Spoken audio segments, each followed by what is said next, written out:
মায়াপুর গ্রামে রফিক নামে এক কৃষক ও তার স্ত্রী বাস করত। রফিকের দুইটি গরু ছিল। গরু দুটি থেকে তারা যা দুধ পেত তা দিয়ে তাদের সংসার সুন্দরভাবেই চলত। বউ, ও বউ, বালতি দুটি দাও। পেলা তো অনেক হলো, দুধ দুহাতে হবে যে। দুধ দুহাই আবার তাড়াতাড়ি বাজারে যেতে হবে। এই নাও বালতি। বলছি, আজ দুধ বেচে ভালো মন্দ বাজার করতে হবে। মেয়েটা অনেক দিন মাংস দিয়ে বিরিয়ানি খেতে চাইছে। ঠিক আছে বউ, আনবো আনবো। এখন চলো তো, দুজনে মিলে দুধ দোহাই নেই আগে, তাড়াতাড়ি বাজারে যেতে হবে যে। এরপর রফিক আর তার স্ত্রী গোয়াল ঘরে গিয়ে তাদের পোষা গরুর দুধ দুইয়ে নেয়। বউ, আজ দেখছি আমাদের দুইটা গরুই ভালো দুধ দিয়েছে। দেখো দেখো, দুইটা বালতি একেবারে ভরে গেছে। হ্যাঁ হ্যাঁ, তাই তো দেখছি। আচ্ছা, আর দেরি না করে বাজারে যাও তো, তাড়াতাড়ি বিক্রি করে আসো। ঠিক আছে গো, যাচ্ছি যাচ্ছি। এই কথা বলে রফিক দুধ নিয়ে বাজারে চলে যায় এবং বাজারে গিয়ে দুধ বেচতে শুরু করে। কি ব্যাপার রফিক, তুমি তোমার গরু থেকে এত দুধ কিভাবে পাও? আমরা আমাদের 4-5টা গরু থেকেও এত দুধ পাই না, কারণটা কি বলো তো? হ্যাঁ ভাই রফিক, রোজ রোজ এত দুধ পাও কিভাবে?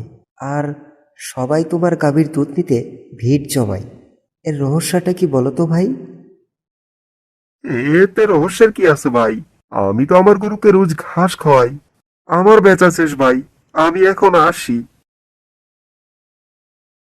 এই রফিক অনেক বেড়ে গেছে দেখছি। হ্যাঁ হ্যাঁ ভাই, তাই তো দেখছি। এভাবে হতে দিলে চলবে না, ওর জন্য তো আমরা ঠিকমতো দুধই বেচতে পারি না। চলো, আমরা দুজন মিলে আজ রাতেই একটা ব্যবস্থা করি।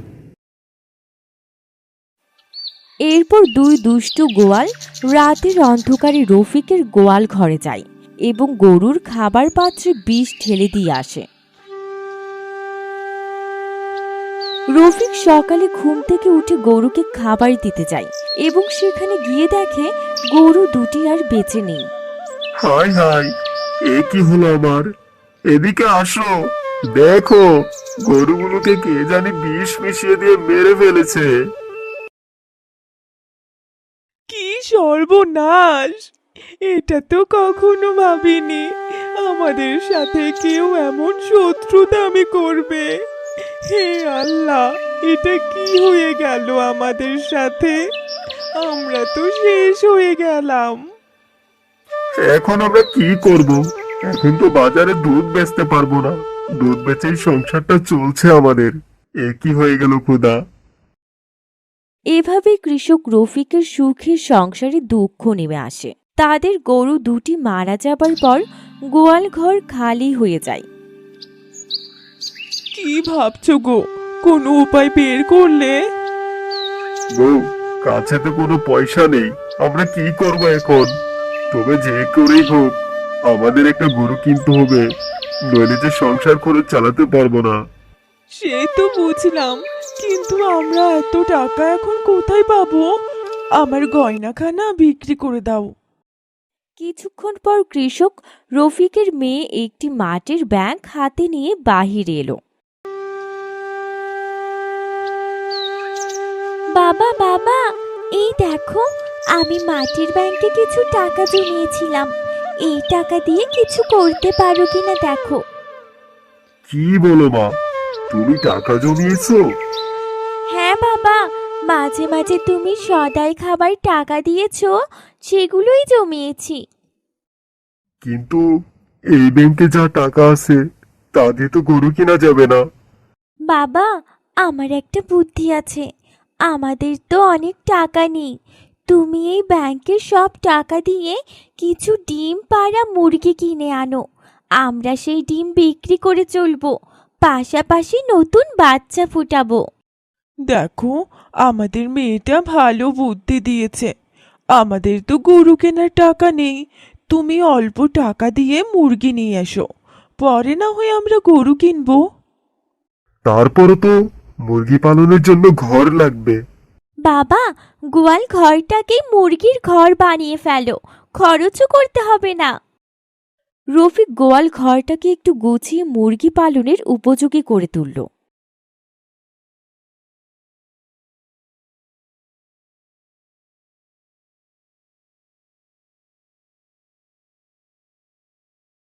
ভাই, মুরগির দাম কত?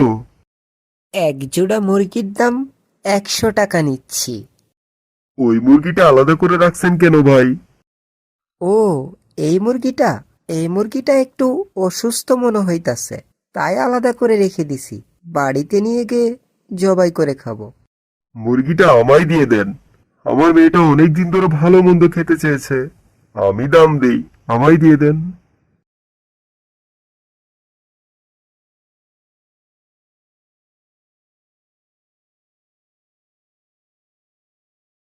এরপর রফিক মুরগিটা কিনে নিয়ে বাড়িতে চলে গেল।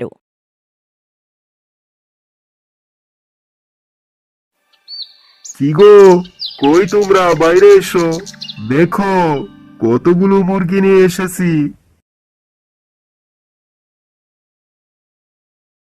মা, মা দেখো, বাবা কতগুলা মুরগি নিয়ে এসেছে। তাই তো দেখছি, মুরগিগুলা দেখতেও অনেক সুন্দর।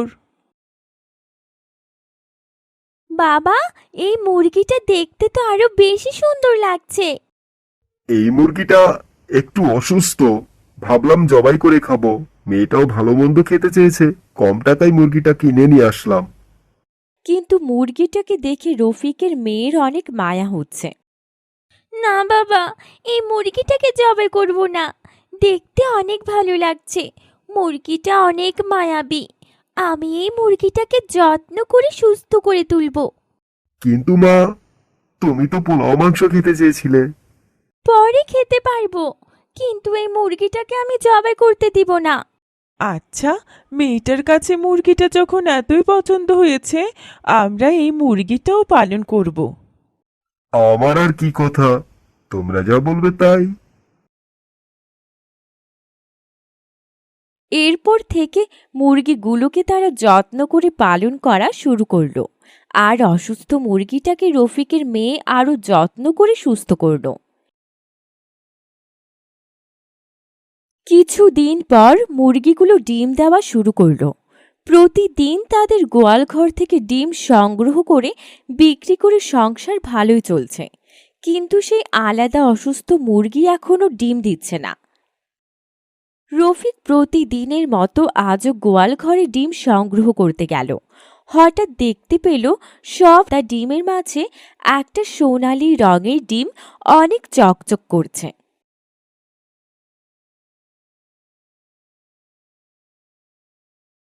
কি ব্যাপার? এই ডিম আবার কোথা থেকে এলো? এটা আবার কিসের ডিম? কি গো, তাড়াতাড়ি এদিকে আসো, দেখো আমাদের গোয়াল ঘরে কিসের জানি ডিম পেড়েছে।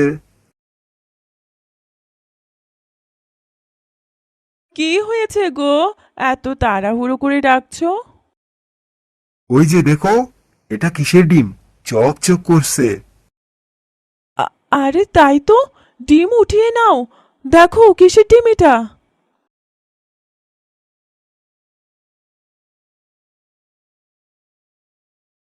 ওই যে দেখো, এটা কিসের ডিম, চকচক করছে।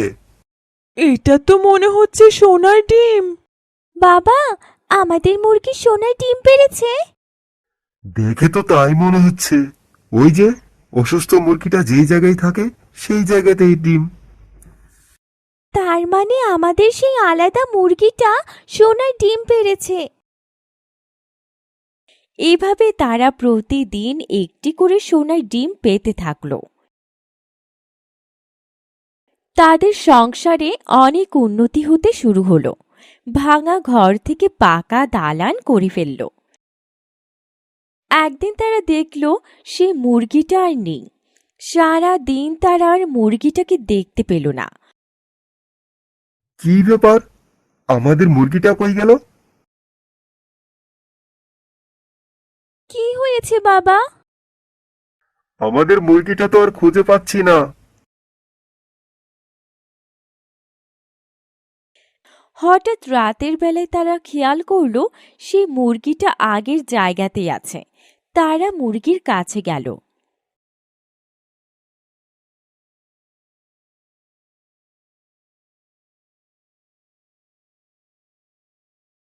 আমি চলে যাওয়াতে তোমরা ভয় পেয়েছিলে? বাবা দেখো, মুরগিটা কথা বলছে। তাই তো দেখছি। এই মুরগিটা কথা বলছে কিভাবে? ভয় পেও না, আমি মুরগি নই, আমি পরীর রাজ্যে থাকি। কোনো এক কারণে আমি মুরগি হয়ে তোমাদের পৃথিবীতে এসেছিলাম, কিন্তু আমায় জবাই করে ফেলতে চেয়েছিল। তোমরা আমার প্রাণ বাঁচিয়েছো, তাই তোমাদের উপহার হিসেবে সোনার ডিম দিয়েছি। আমি এখন আমার রাজ্যে ফেরত যাব। এ কি বলো তুমি? তাহলে এতদিন আমাদের উপকার করেছো? উপকার নয় বন্ধু, ভালো কাজের প্রতিদান দিয়ে গেলাম। তোমরা আমায় ডাকলেই আমি ছুটে আসব। এ কি বলছো? তোমার প্রতি আমাদের মায়া হয়ে গেছে, তুমি চলে গেলে আমাদের যে কষ্ট হবে। চিন্তা করো না, তোমরা আমায় ডাকলেই আমি ছুটে আসব। মুরগিটা চলে গেল, তাদের মন খারাপ, কিন্তু তারা এই ভেবে খুশি আজ তারা অনেক ভালো অবস্থানে আছে। তাদের এখন কোনো অভাব নেই। যারা তাদের গরুকে মেরে ফেলেছিল তারা আজও সেই অভাবেই আছে। এই জন্যই অন্যের ক্ষতি করে সময় নষ্ট করার চেয়ে নিজেকে ভালো রাখার চেষ্টা করাই বুদ্ধিমানের কাজ।